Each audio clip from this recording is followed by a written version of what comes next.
Welcome, ladies and gentlemen, brothers and sisters. My name is Will Keller. Thank you for your time and attention.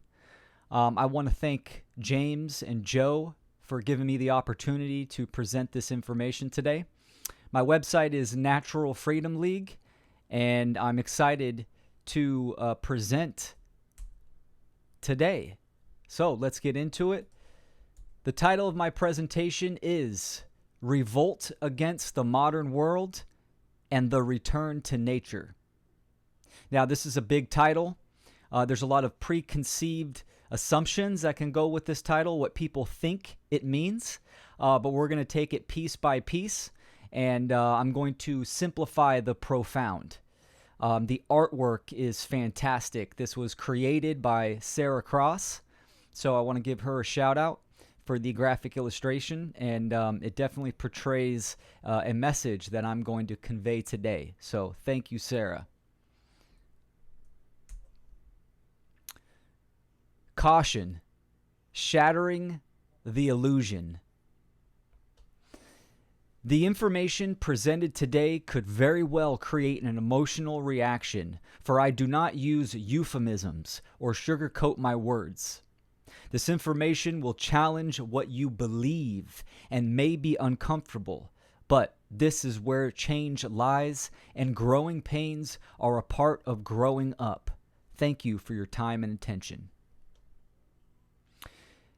It's good to recognize and acknowledge rising emotions, but don't let it control your thought process. Use logic and reason. Just take the information as I'm presenting it.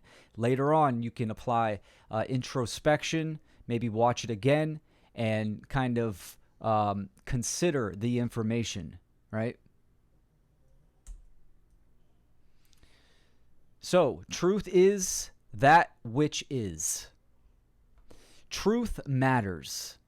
Truth is objective and is simply that which has occurred in the past and is occurring in the present. The truth is not relative and is not based upon human perceptions.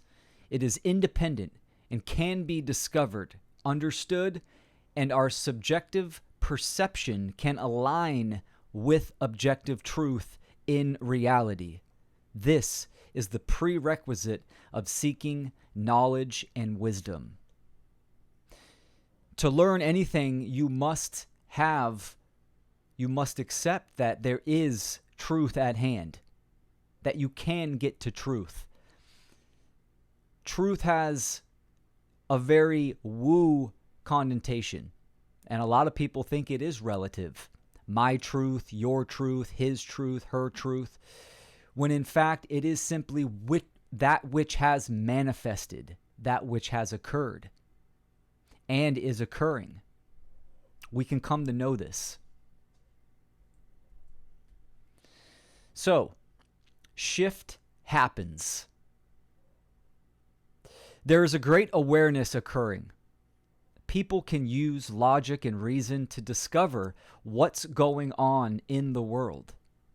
Many cannot discern truth from deception, but there is also a feeling in our very being, one of disconnect.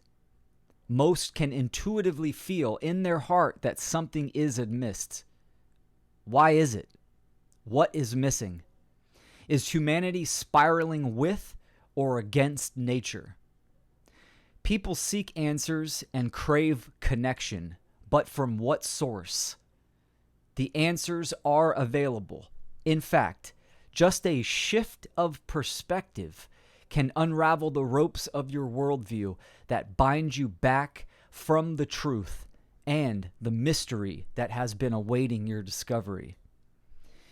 Will you respond with open-mindedness or just react comfortably to such blasphemy? As always, the choice is yours.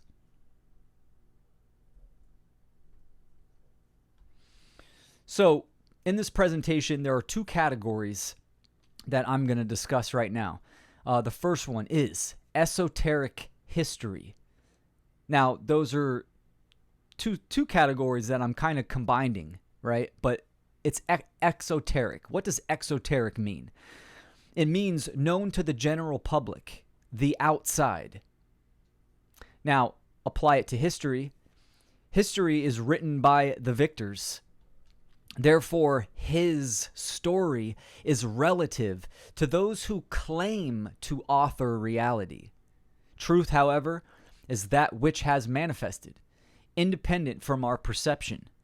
The truth can be discovered, and one can align their being to a higher frequency of that which is real, reality. The truth is never popular, and nothing popular is true in the modern world. So the exoteric is what the majority of people believe, what they have been told. Now, history, there is truth in history. We can discover many elements of history that are true. Some we cannot and probably will not ever know the truth of it. But history, what the exoteric, this is what the mainstream has been telling us. So keep that in mind. The second category, esoteric, mystery.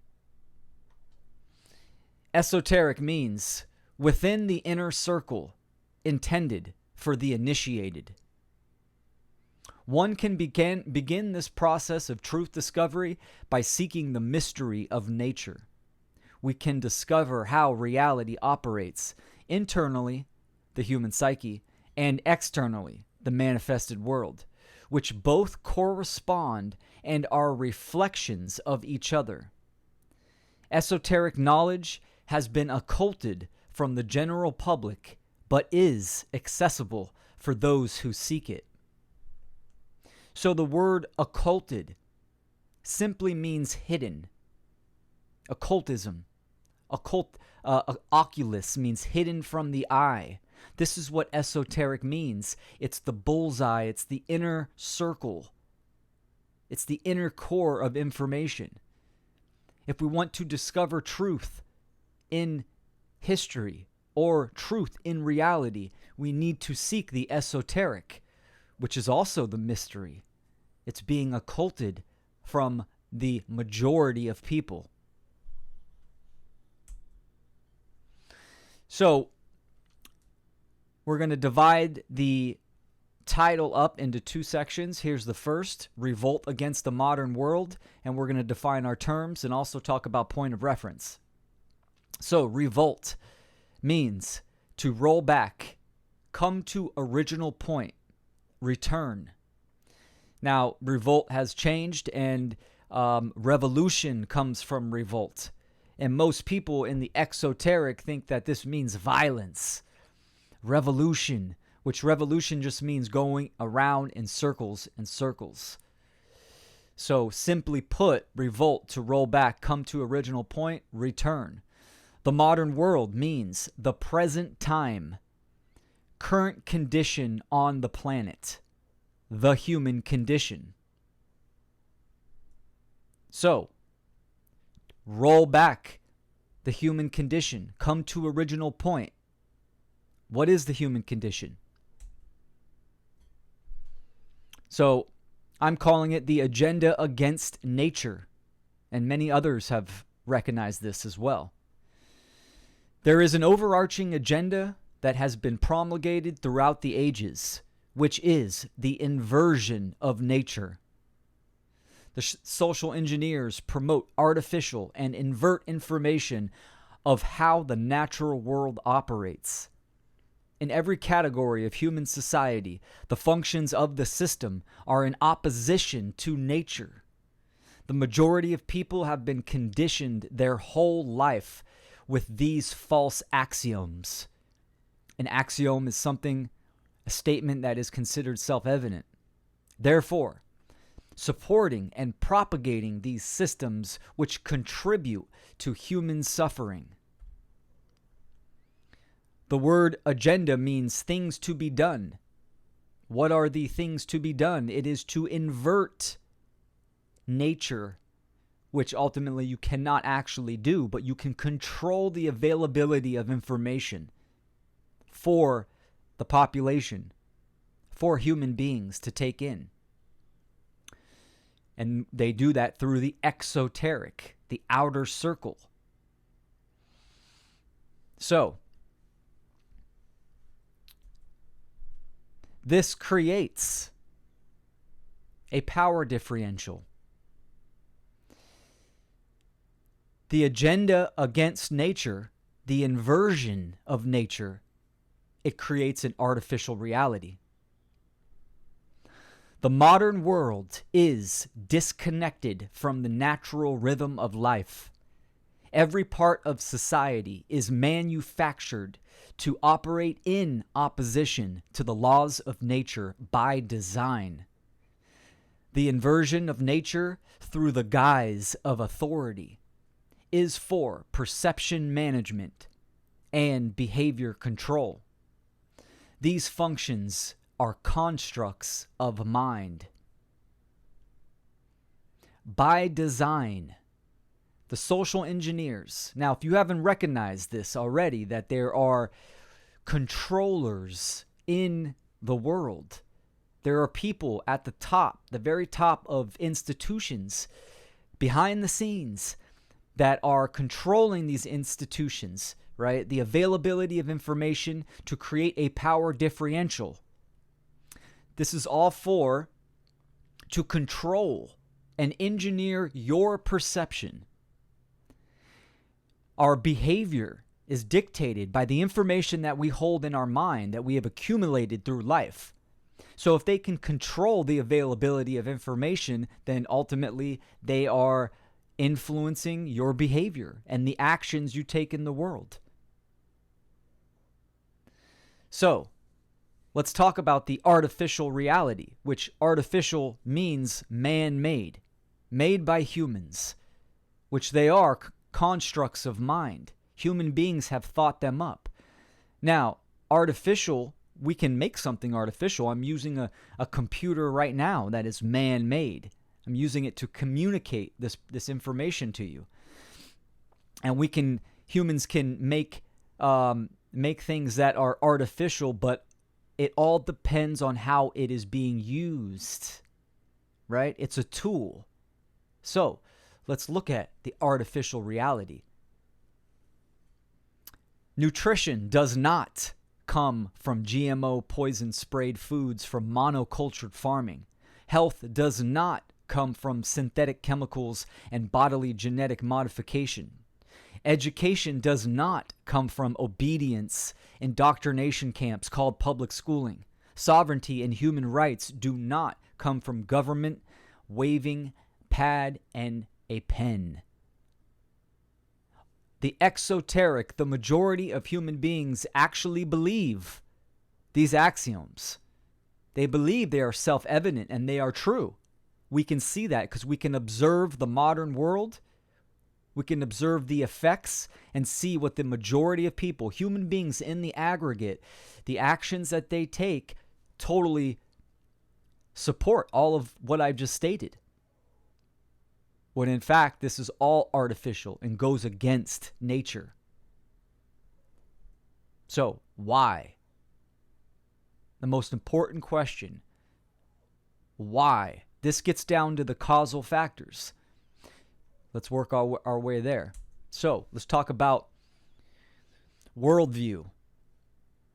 A worldview is one's perception of reality and how it operates. A worldview is based upon information one has obtained from either direct experiences and or secondhand knowledge. All behavior is based upon your worldview. Therefore, it is extremely important to have an accurate perception with a continuous effort to evolve your worldview. By shifting your perspective, you can change your perception drastically for either negative or positive. The meme on the left shows a deer and a road in the forest, and it states, "Things are not always what they seem." The deer isn't crossing the road is crossing the forest. So a worldview is the lens by which you perceive reality, how you think reality operates.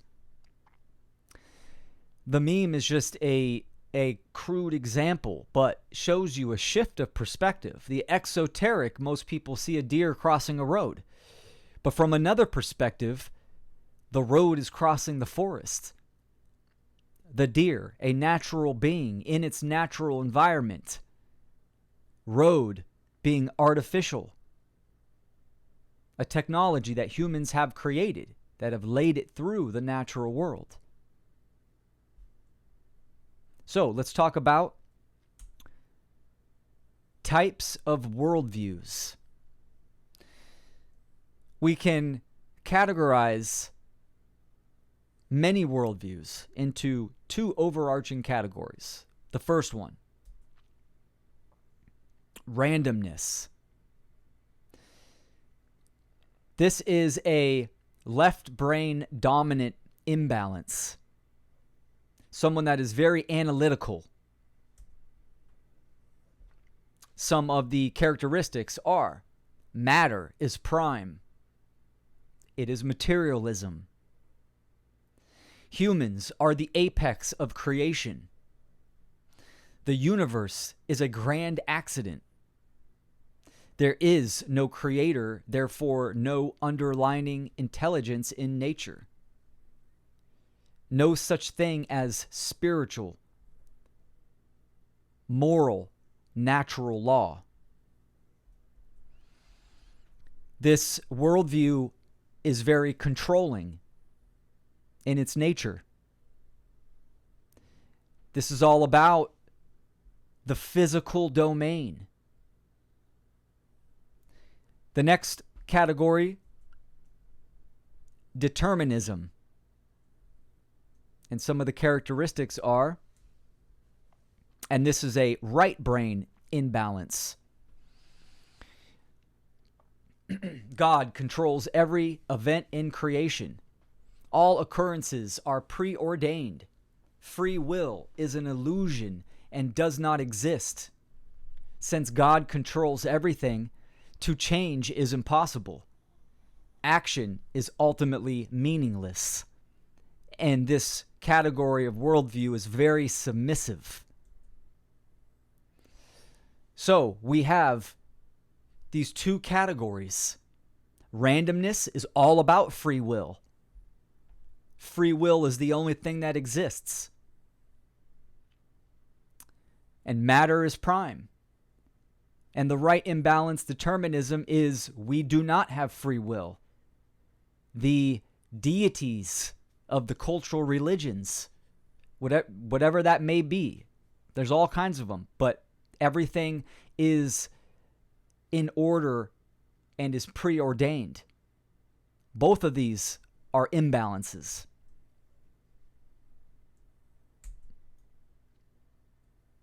So let's look at some of the categories of society. We have the health, the allopathic Western medicine, these doctors that are very much in the randomness component. Genes control everything. They are about symptoms. The way the health industry is nowadays, it is very much a sick care system. Patients are customers.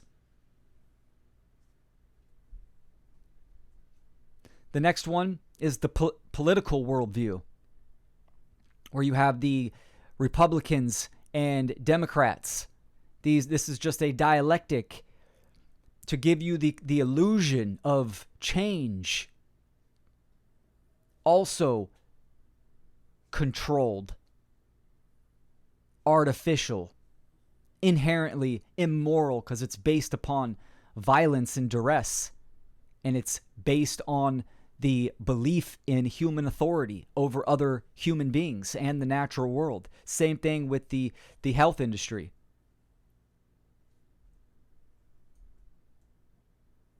The next one is the the cultural religions. These are the Abrahamic religions, Christianity, Judaism, Islam. This is part of the randomness component, that the deity from these religions control everything.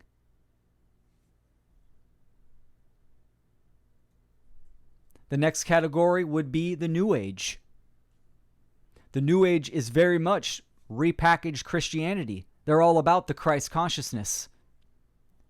But in the exoteric, they don't truly the majority of them don't truly understand what it means to be in the state of mind of Christ consciousness. This is a very deterministic worldview as well. It's very submissive and passive. They understand that everything is connected, which is great, but it also renders them inactive. Don't look at the negative. The next one is the science industry, scientism, which is government-funded science, right? Which all science, they're not truly using the true natural scientific method that's based in nature, the laws of nature. This is all controlled as well. This is the randomness component, that genes and matter is prime. This is why they seek dark matter. They remove the ether.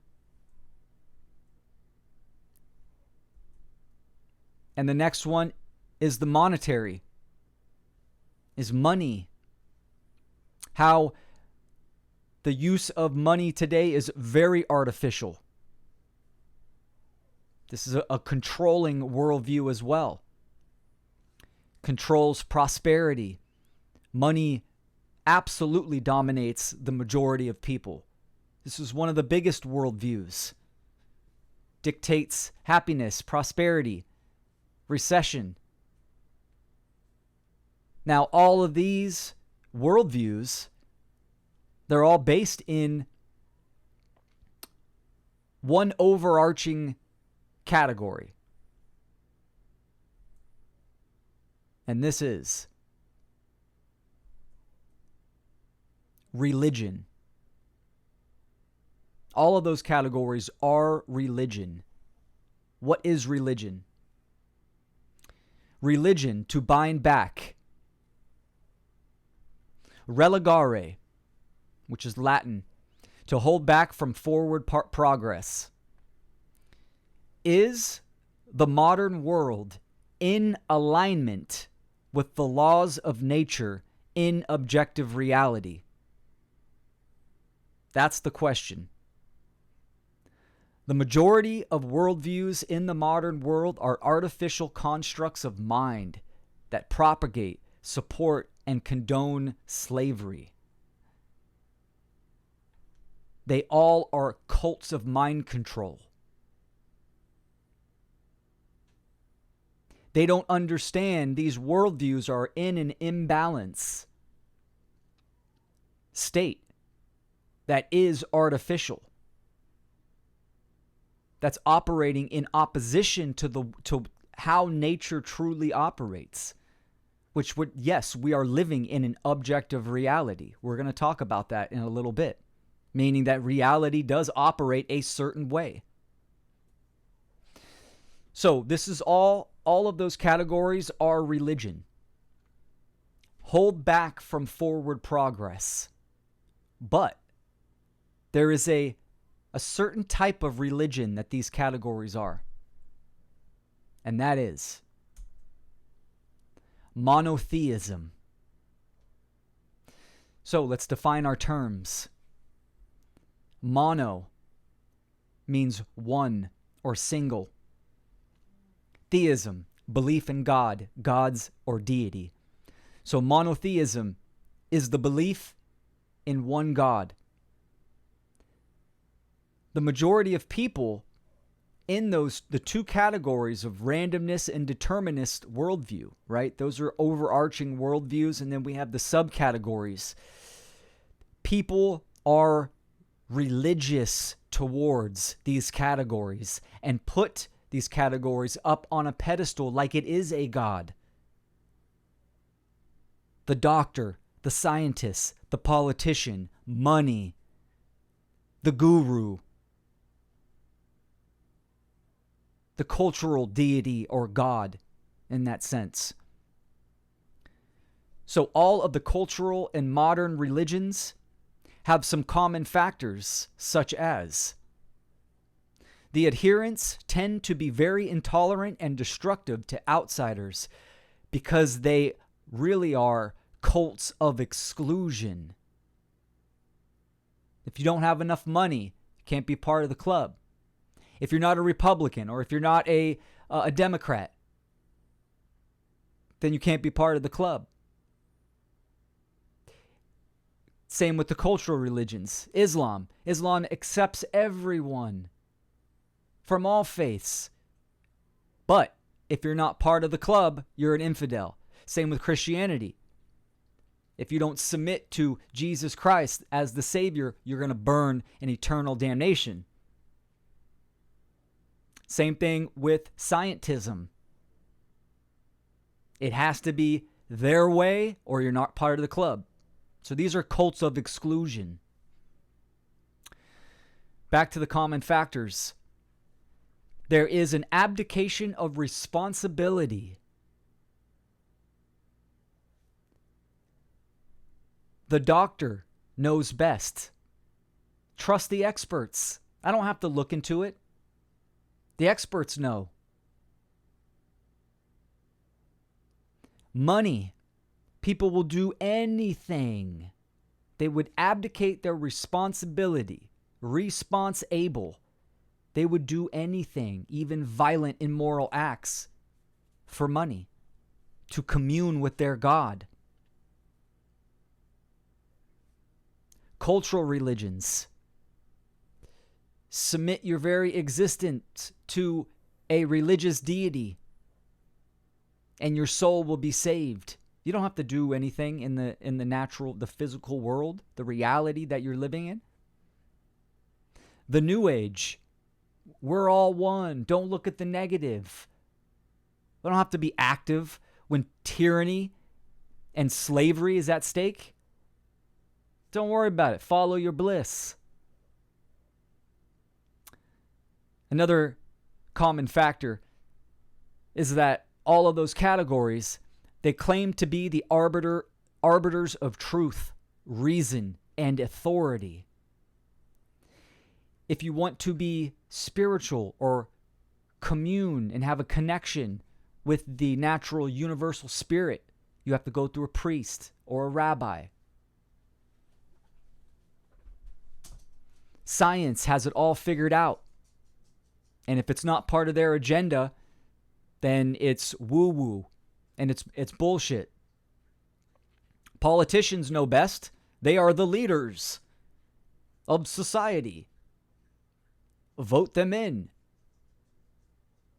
They are all claiming to be the arbiters of truth, reason, and authority. Now, the next category of monotheistic religion is statism. The most dangerous monotheistic religion. Early monotheism laid the foundation for government, which is the religion of statism. This dominant dogmatic illusion is the mono-mind virus that plagues humanity, propagating the belief in human authority over the natural world. This religion is parasitic and narcissistic, being the number one cause of unnatural death in existence. Its followers are disassociated from the natural world, creating an unconscious feedback loop of trauma, which is projected out in their own behavior, causing a vicious cycle of suffering. Now, we talked about some of the common factors of those categories: being the arbiter of truth, reason, and authority. This is how we have statism, is because the majority of people have an artificial worldview and think that there is validity in government or in these institutions. That health comes from the allopathic Western medicine that's only strictly focused on the symptoms and not on healing. So early monotheism laid the foundation for government. Just as there was a transition in the past where the monotheistic religion slaughtered a whole bunch of people to impose their will and their worldview on others. That was a transition, similar to how we are transitioning right now from traditional government to a corporate feudalistic society. The graphic was done by Sarah Cross as well. Beautiful artwork. Shows slaves at the bottom, police with the whip, the doctor, the politician, the priest.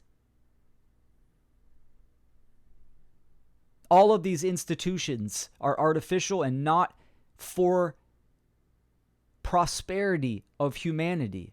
You think they care about you? We need to see the patterns, people. We need to connect the dots and get down to causal factors. So,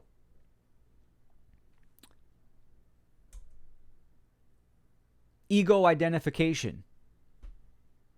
Most people are ignorant to what it means to be human, believing they are their personas, occupations, cultural status, and ideologies, unbeknownst of their true potential, which is infinite consciousness, having an experience to evolve the soul in harmony with the one great spirit. This is due to an out-of-control ego addicted to conditioned religions rooted in materialism. The meme on the left is also by Sarah Cross, and the woman clutching her head with her face down in her knees, symbolizing internal confusion, and says, I identify as, but all you really are is spirit.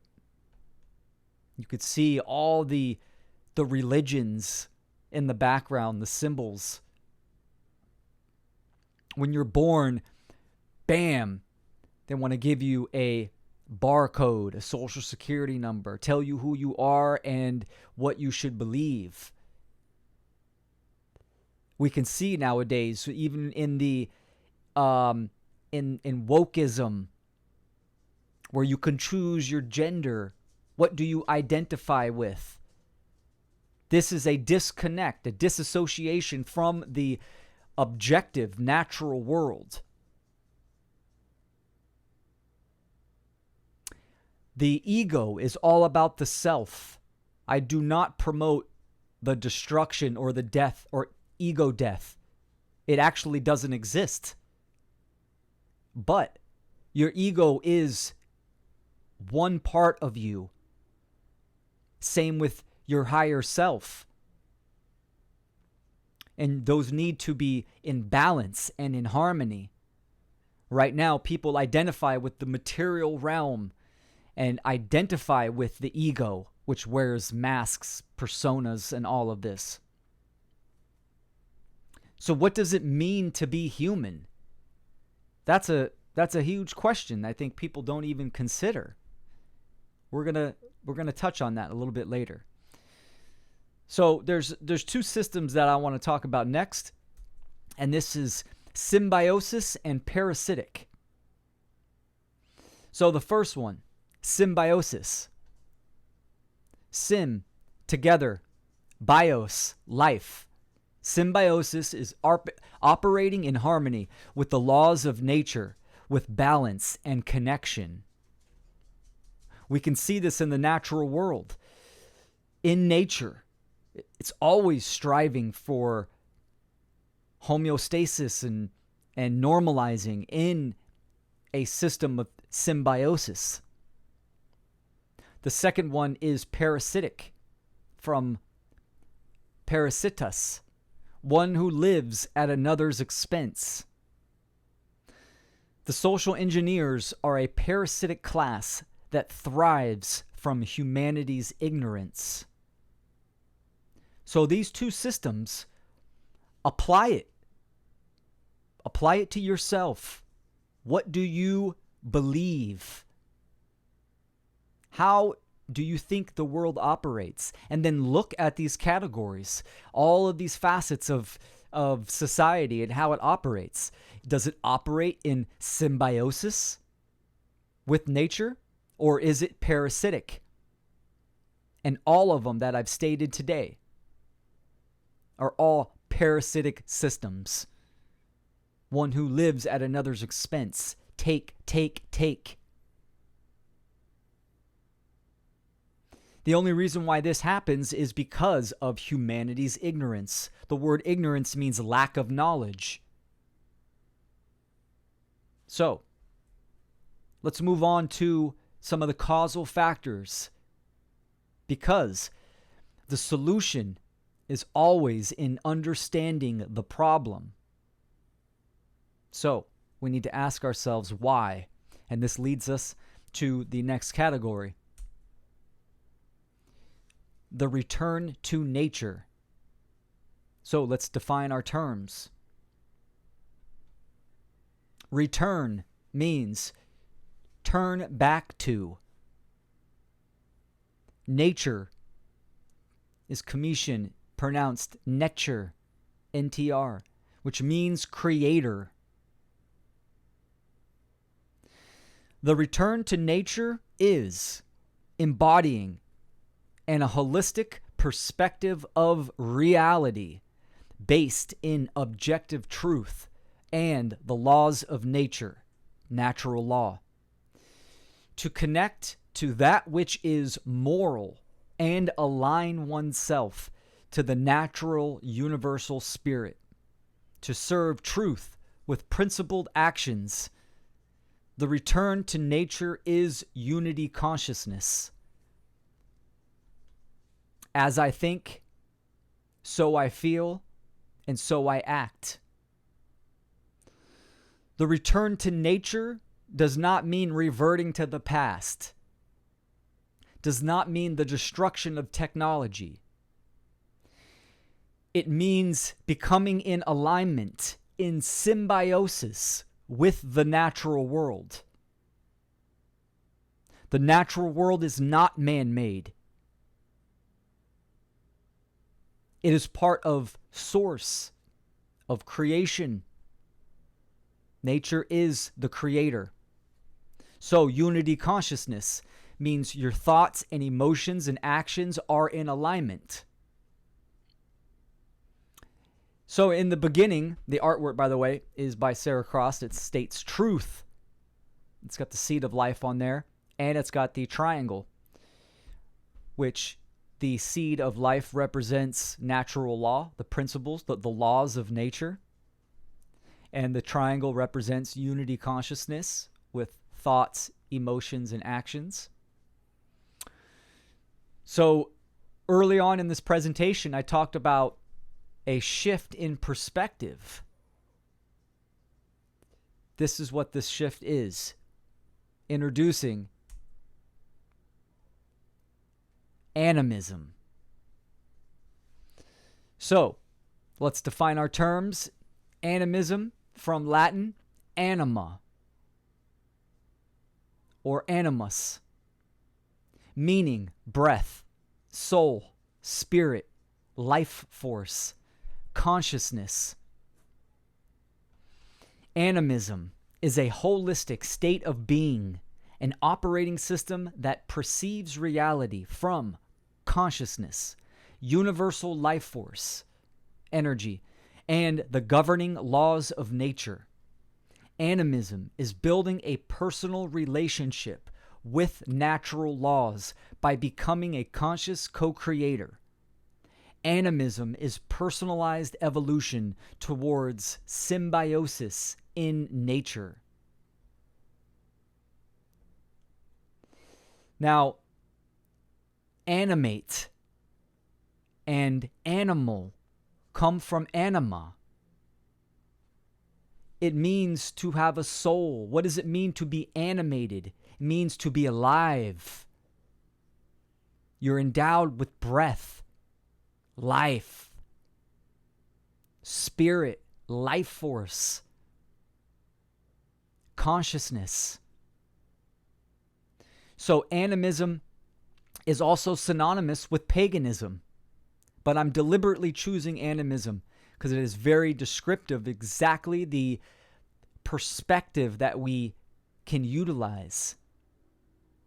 Animism is a default perspective. Children are animists. Very early on, they see life in the natural world, life in everything. They don't have the programming and the conditioning from these artificial worldviews. So, one other section that I want to talk about is the anima and animus.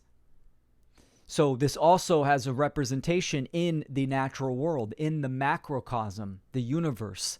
The anima being the divine feminine, representing life. The animus being the divine masculine, representing meaning. They come together in the microcosm, in the human psyche. We also have an anima and an animus. This is in the unconscious mind. Most people have heard about doing shadow work. This is what we need to dive deeper into. The exoteric is, do your shadow work. Look at your trauma and the insecurities that you have accumulated through life. And yes, we need to do that. Absolutely. But going deeper, we get to the anima and the animus. Now, the anima is the feminine and the animus is the masculine. These are both, they correlate to mother and father. A lot of the shadow work has to do with our childhood. A lot of traumatic experiences and false worldviews and false axioms have been instilled in our childhood that we need to reconcile. Now, the anima is related to mother, meaning the relationship that you have with your mother is going to form the anima within your psyche. And how you interact with women is directly correlates with the anima, with the relationship you had with your mother. Same thing with the animus. It represents the father. And all interactions and relationships with men directly relate to the relationship that one has had with their father. So, objective reality, people, okay? It takes a mom and a dad, right? A man and a woman to make a child. So, the relationship we have with our parents goes deep within the subconscious, the unconscious mind. Now, moving on. The natural world. From now on in this presentation, for the remainder of this presentation, I'm going to be speaking from the perspective of animism. The natural world. So, defining the terms, nature from Commission, nature means creation, and natural, which comes from nature, from Latin naturalis, of, from, or related to creation. You are having a subjective experience in an objective reality. The natural world is governed by cosmic, universal, binding, and immutable laws. Animism is considered the root religion because it is based upon the natural, which is absolute and always present. Religio means to reunite and connect together. So we talked about religion earlier, and yes, religion does have a positive connotation in its etymology, and that is religio. Religio, to reunite, to connect together. When we look at the natural world and how the condition that we are in, is humanity in symbiosis with nature, the laws of nature? Or are they in a state of religare, holding back from the truth, holding back from how reality operates? And absolutely they are. We are.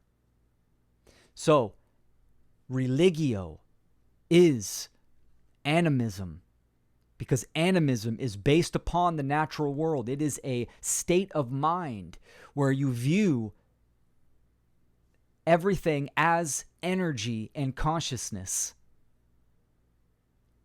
So, the natural world, absolutely, it operates a certain way. This is natural law. The immutable, universal, binding laws that govern all things, but also govern the behavior of human beings. So as an animist, we view everything as levels of consciousness. You have the mineral, the plant, the animal, and human beings. These are levels of consciousness because of the capacity. So, the natural world is the realm of the real. We need to be able to have an accurate perception of how the world operates and align our behavior, align our worldview with that which is real.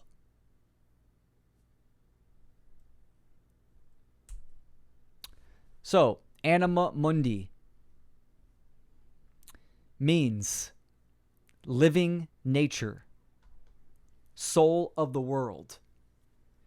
Nature is a dynamic, creative intelligence, the underlying living field of consciousness and energy that is in continuous communication with us to reconstruct and reorganize according to the laws of nature to give us the experience we have chosen.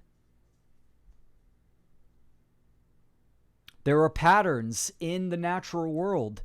We can see the communication if we seek and we dive into the esoteric.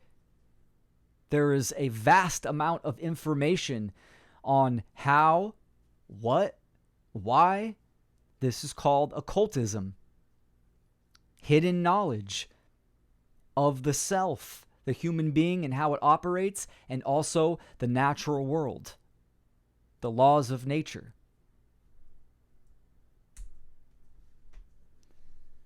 Cosmic order. So cosmic, kosmos from Greek, means order. There are 8 laws and 3 principles in the natural world. This is the laws of nature. The natural cosmic laws are mentalism, correspondence, vibration, polarity, rhythm, cause and effect, gender, and care. An animist studies the correlations and the correspondences between these 8 laws. We need to do this. We need to understand these principles and apply it to our life and come and build a personal relationship with these principles for a deeper understanding. From the three principles arise all the infinite variety of combinations of manifestation. 1, consciousness. 2, energy or motion. 3, substance. Our thoughts create motion or energy, which manifests. Consciousness and energy can be looked at as the unseen realm. Substance or matter is the physical domain. They are not separate. They operate as one unit, one system. But we can categorize them to get a better description. But a description is not explanation. This is why it is up to every individual to understand these laws, these principles, and see them in operation in the natural world, in one's own life. And we can do this from the animistic perspective of viewing everything from energy and levels of consciousness.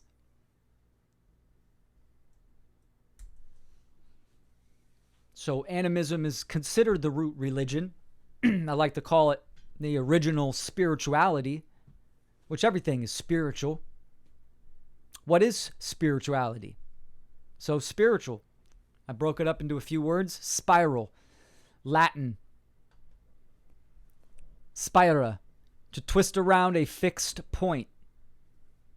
And then ritual, from Latin ritus, ceremony or practice.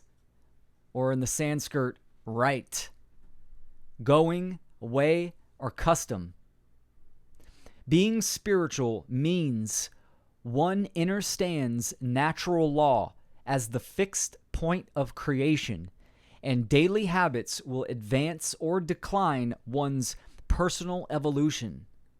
Life is not linear. It is a spiral, like the golden ratio in the natural world. Our thoughts, emotions, and actions are either in harmony or in opposition with nature. The consequences are inevitable. Meaning that what you do on a daily basis accumulates and dictates our level of spirituality. That's why it's good to have discipline. Everything is a spiral. Like the vortex or the toroidal field. Now, life is not linear. It's not a passing movie. Animism is all about engagement. It's all about action. You have the free will choice to choose in life. And those choices will interact with the laws of nature to influence and deliver an outcome. When we talked about the worldviews earlier, about randomness and determinism, and the answer is that it is both as one. Free will and natural law. Free will is the randomness component, and natural law is the deterministic component. You are free to choose whatever you wish, but you will not be free from the consequences of your choices. So, mythology. It's ancient. It's been predominant in animistic culture and pagan culture.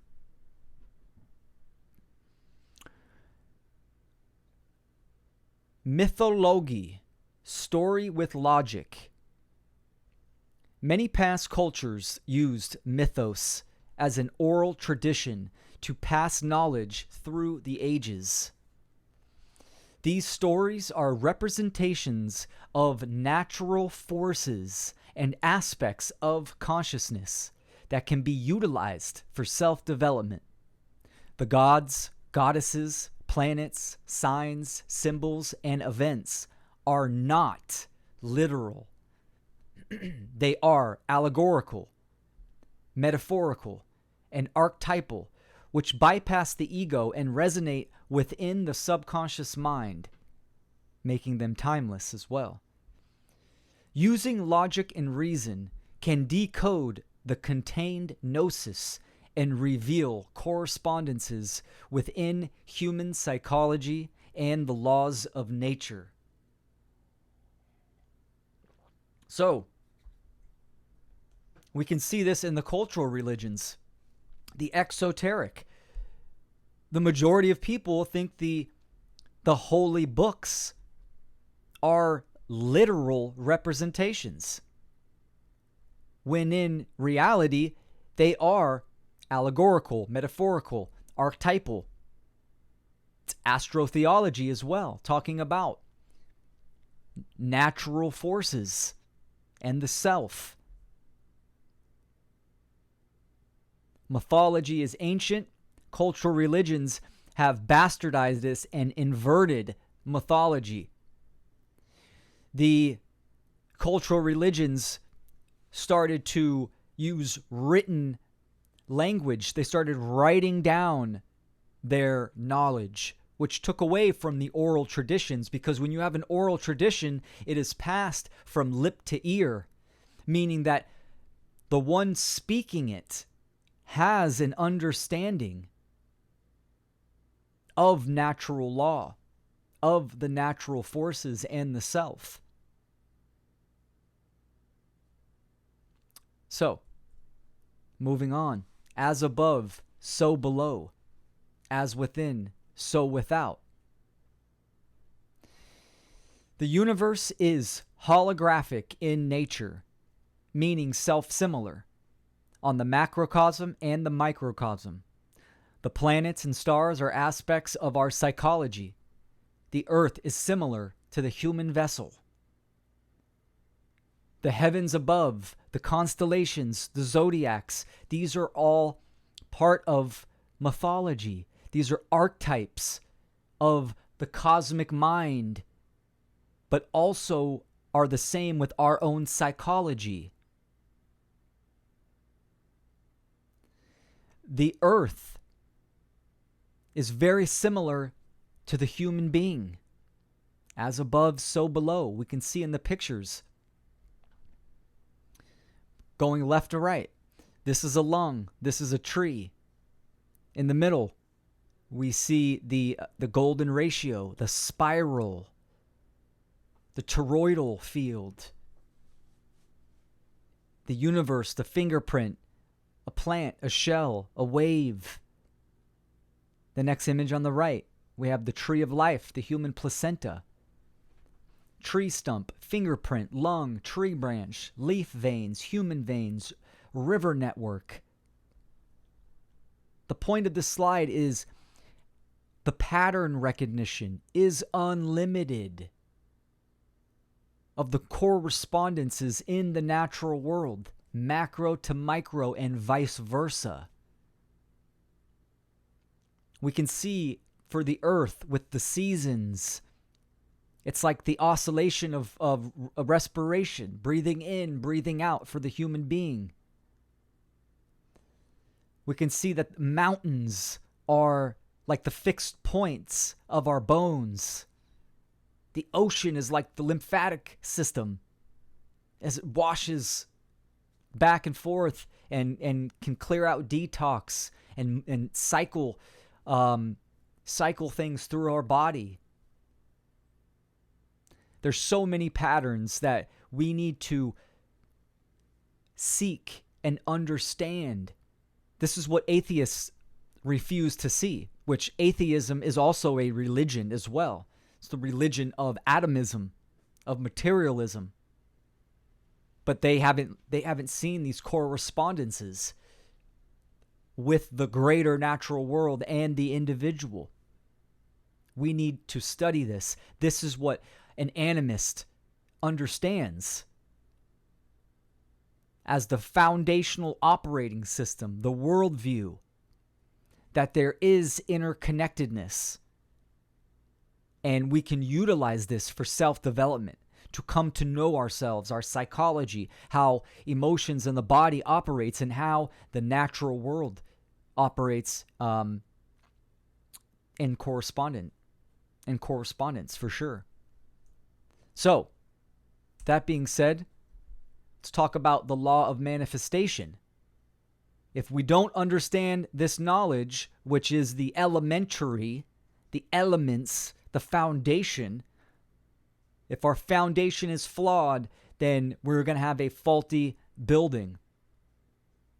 If we don't understand this basic knowledge of nature, of creation, and of ourselves, we are creating, or because we don't know this information, as the exoteric, we are in a human, the human condition is slavery, bondage, and control, and will get worse because of the law of manifestation.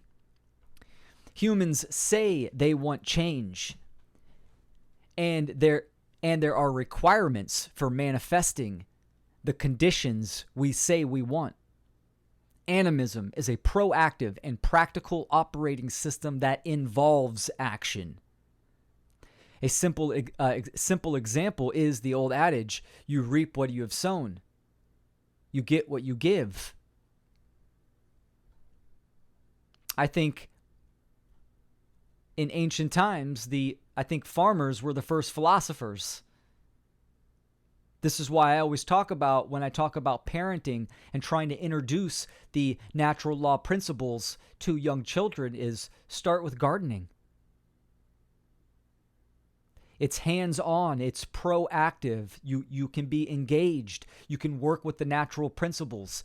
You can see that if you plant carrots, you are going to get carrots. You can see the seasons, the cycles. You can see gender in the seed and the fruit, the seed and the flower. Cause and effect. Mentalism, polarity.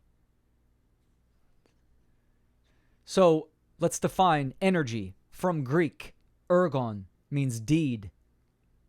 Karma from Sanskrit means to do. So, the law of manifestation is based upon actions. The New Age movement focuses on emotion. It's all about how you feel. When how we manifest is based upon the actions that we take.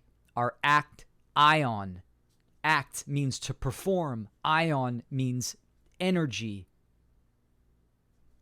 Or ion, your focus and attention. So, our condition in the world right now is one of slavery. Why? Because we do not understand this foundational information. Therefore, the majority of human beings are in an artificial worldview, and it shows in their behavior. They are immoral, supporting and condoning the system of control and the system of slavery.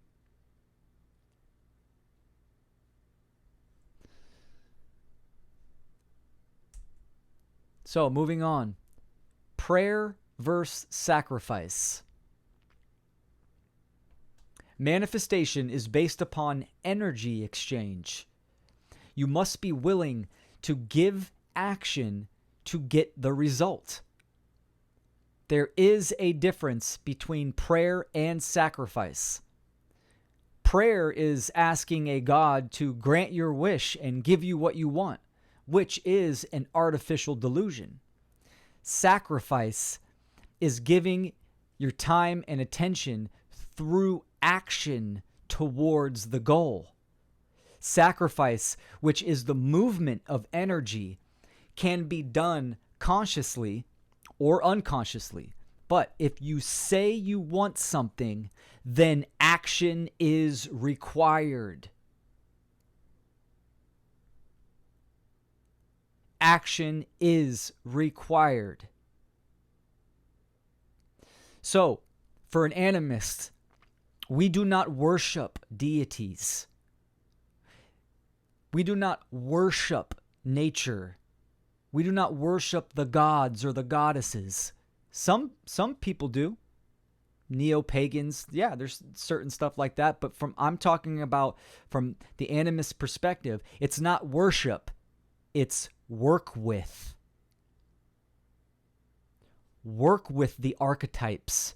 Work with the natural forces, natural law. Work with the principles. Consciousness, energy, substance, matter. The spiritual currency is time and attention, not paper sigils. That is the real currency. It's all about energy exchange and the movement of energy. So we say we want freedom, prove it. You have to prove it with your actions. We all sacrifice. I'm sacrificing time right now to do this presentation. A lot of people sacrifice their children to artificial educational system or public school, an indoctrination camp. That's sacrifice. But what are you sacrificing to? What are you sacrificing for? Most people abdicate their responsibility to books that have been written by human beings. And they think the book is literal, and they think that the book was written from the source, the creator of the universe, and never question it.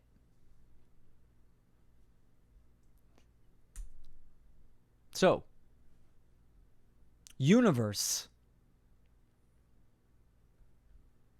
Let's define universe. Universus means whole, entire, turned into one, all in one. Let's break up the word. Unis, one, versus, turn, or uni, one, verse, song. Universe, one reality, one song. We each play an instrument in the universal symphony of nature, not separately, but as one song. We are co-creating reality, and your actions set the tone for direction of the one song. Nature is the instructor at the university, guiding and offering abundant lessons for the fine-tuning of the spiritual musician, if willing. Universe, one song. It's a system that interacts with each other. We are all connected. What we do here matters. The cultural religions, they always stress the afterlife. What you do here is relative. It's all about when you cross over to the other side. But what you do here and now is the purpose, is what matters. Your actions. Relativity is a bane on humanity. This was created by the social engineers. Einstein, right? He was the Fauci of his day.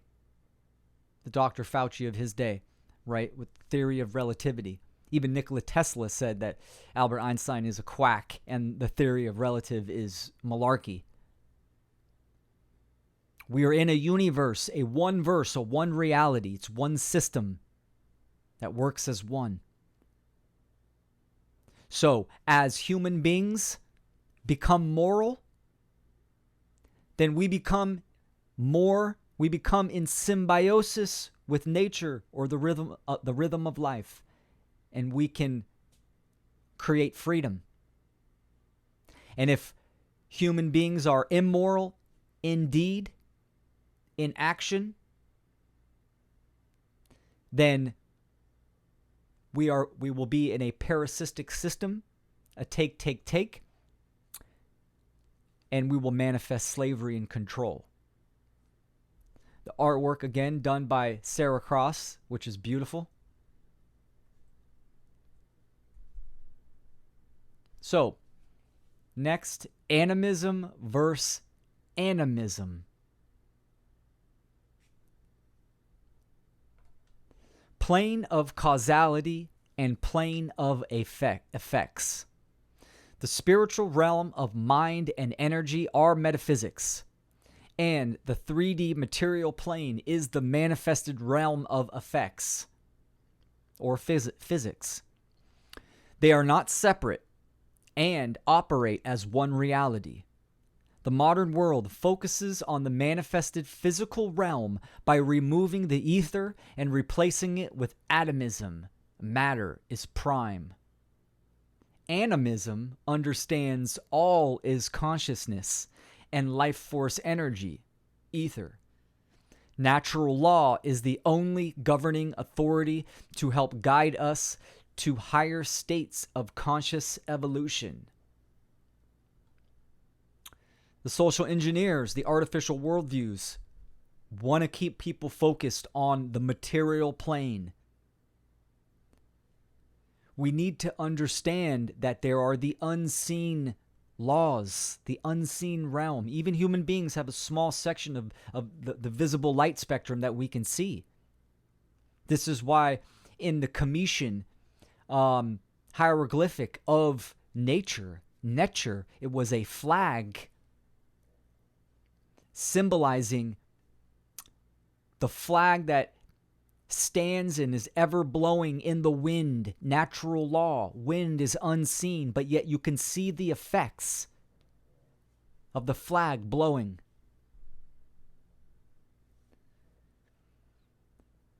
So the laws of nature, natural law, are there for guidance, for our conscious evolution. We are here to grow. And the social engineers see this as constraints. They want to be demigods on this planet.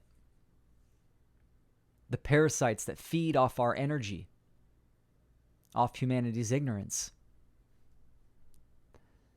So, the ether in the scientism category, right? They're seeking dark matter, and they never talk about the ether. This is why you don't have in public schools, they don't stress the works of Nikola Tesla or Walter Russell or Boscovich. They don't get into these type of people because these people understand that there is an ether, there's a life force energy that is all around us and connects all things. That's in constant communication. So, their great reset versus the one great work. Now, the social engineers, they have their agenda. The exoteric of this agenda is very outspoken. They're calling it the Great Reset, which is a transitional period of becoming more in opposition to nature. Now, the one great work I use as a good example is alignment to nature, because it is in service of truth. Now, we need to understand that there are no saviors. What is potential is not actual, and you must activate. This is propagated in the New Age movement. It's propagated in the cultural religions, in money, health, the political scheme, the educational system. All the artificial worldviews is that there is an authority, that they are the authority. Seek that authority and you will be saved, excuse me, in some sorts. Happiness, all you need is just enough money, more money, more money. Worship Jesus, Allah, and you will be saved. Vote the right politician in, and we will have change. It's all bullshit. It's all an artificial construct of mind to control you. So, the Great Reset is a part of transhumanism. The social engineers want to merge humans with machine, to atomize and reduce humanity to an algorithm whereby humans are fully disconnected from spirit in nature.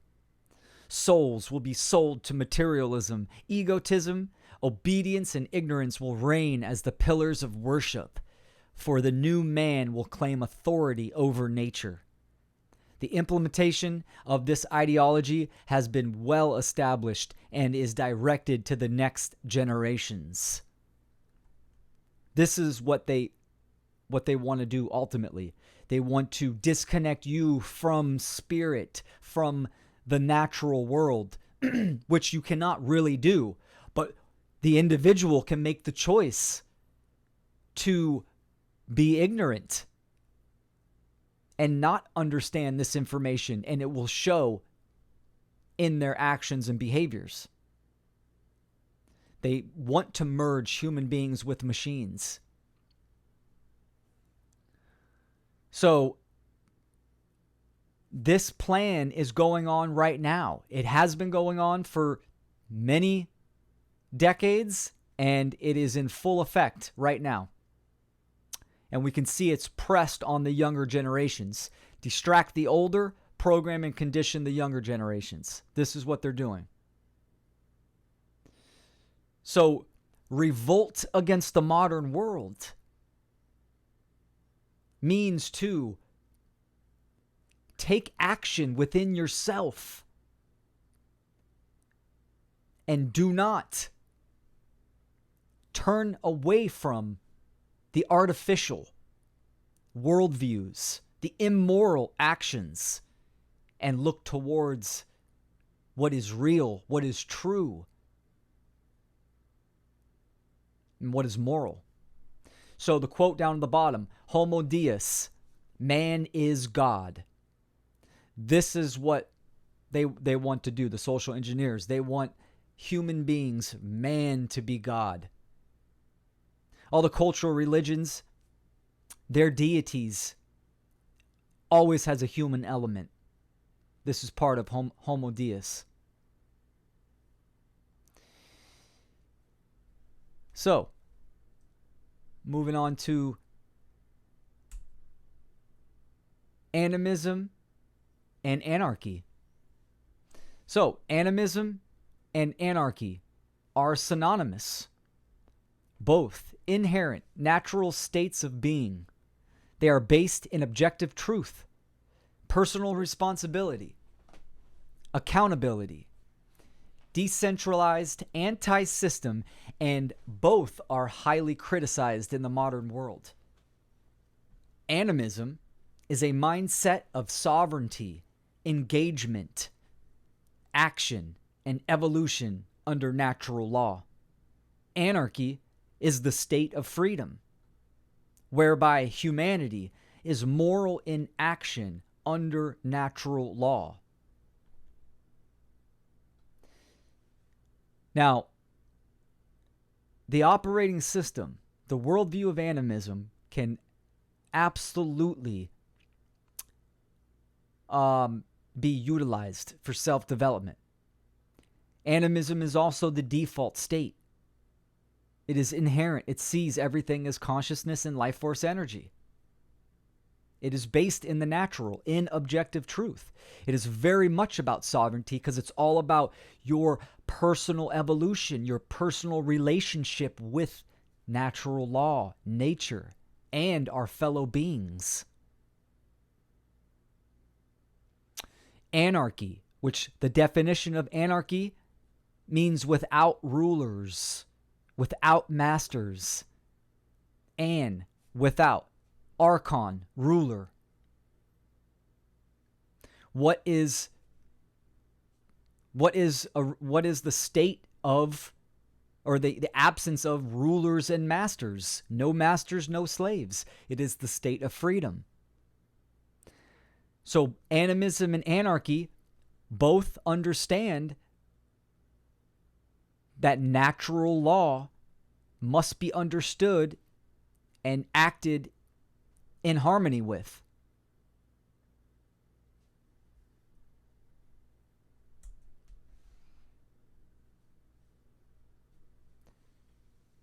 So the one great work, it's all about seek truth and speak truth.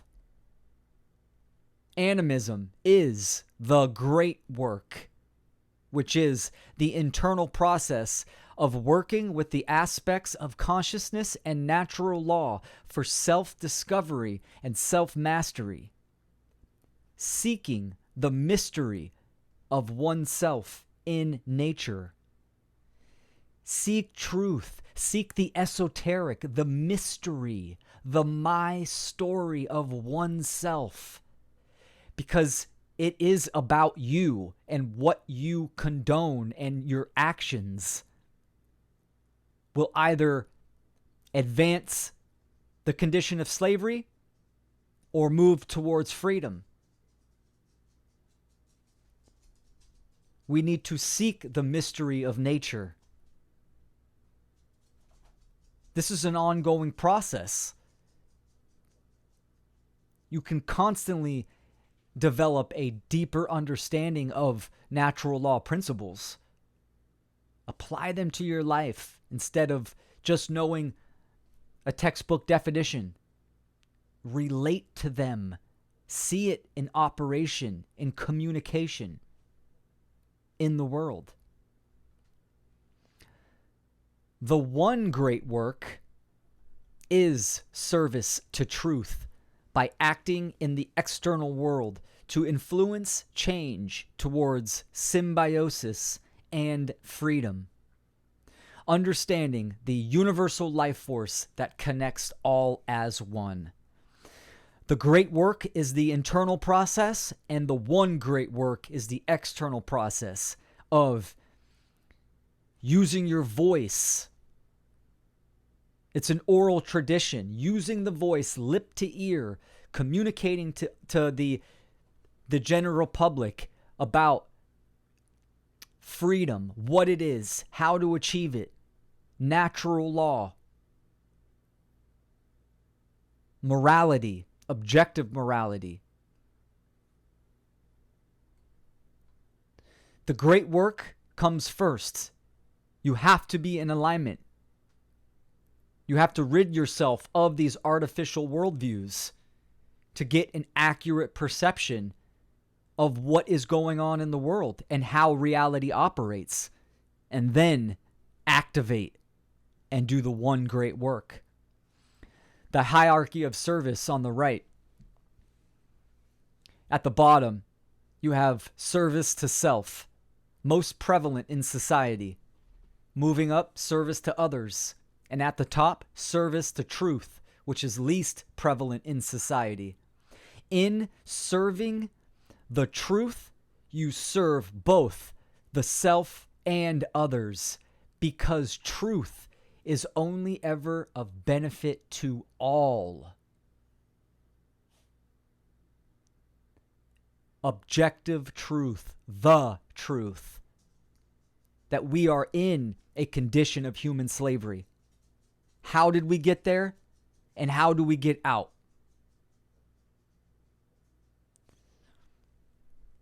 So, we can do that. Earth and heart. And I underlined art. So the question, how do we influence the unconscious masses to look within for change? We create art. Change must occur in the mind, and we can spark that change through the heart via inspiration by utilizing your own talents and attributes to express the message of true freedom in a multitude of art forms. This requires being literate in the modern day and being connected to yourself. Just as nature expresses beauty in unlimited forms, you can create change with your will. So we need to understand that you can't force someone to change. You can't force someone to do that internal work.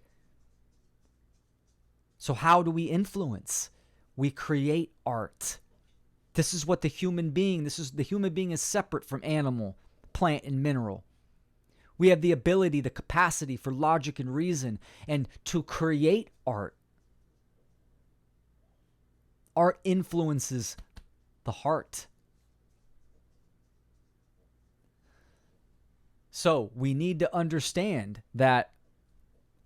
How do we do that effectively in today's age, in the modern world? We need to understand technology. An animist is not against technology. It depends. We understand that it is a tool, and it matters on how you use that tool. Are you using it to create symbiosis or parasitic control and slavery? Are your actions moral or immoral? So to communicate effectively, we need to understand the tech. And this is understanding how to make presentations, write a book, music, and get it out to thousands and thousands of people.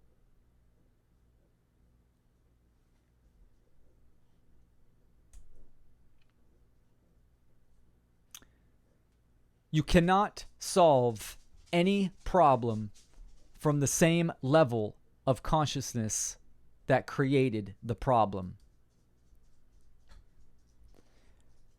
Higher consciousness is the solution. So, awareness reveals choice, meaning as you increase your pattern recognition, you will have a greater scope, an accurate worldview, and you will be in frequency with truth, that which is, and this will reveal choices. Because the correct worldview is understanding free will and natural law. And in this introductory presentation where I introduced animism, this has a great advantage for personal development, building that personal relationship with nature, and activating. This is what this presentation was hoping for. Higher consciousness is the solution, because we are in a war for our souls, and we must activate. So, revolt against the modern world. Turn away from immoral actions. Deny the artificial worldviews that are being bombarded in every category, especially to our children, and return to nature. Return to that which is real. Principles. First things first.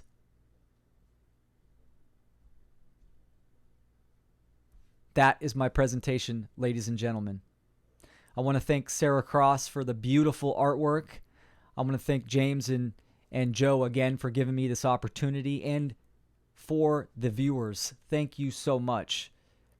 You can find all of my links on Linktree under Will Keller. This presentation is part 1. There is a second presentation. I highly recommend that you check that out. I'm going to go in depth in animism and other related topics so that we can start that individual journey of returning to nature, returning to ourselves, and discovering the real. So, I appreciate you all. Thank you for your time and attention. Seek truth and speak truth. Agape.